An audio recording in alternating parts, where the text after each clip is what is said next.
just installed the brand new rear-wing spoiler made from carbon fiber on the McLaren 570s by DMC. It's really a beauty. The car has a really special color. I'm curious what you're gonna say about it. It's blue, it's kind of like a moon blue. I think that's what they call it.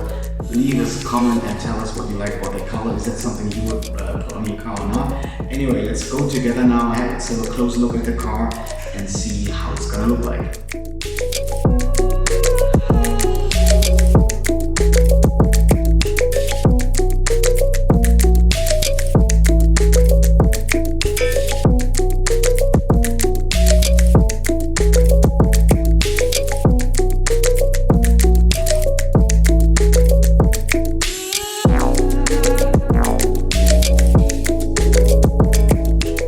So guys, that was our first look at the DMC rear-wing spoiler for the McLaren 570s. I really hope you liked it. If you liked it, hit this video with a thumbs up. If you didn't like it, hit it with a thumbs down. In both cases, please tell us what you liked or didn't like about this video so we can improve and give you a better car content in the future.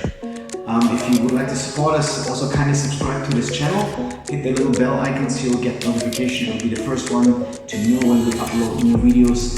Until then, let me say thank you very much one more time. See you soon with more car content. DMC Life.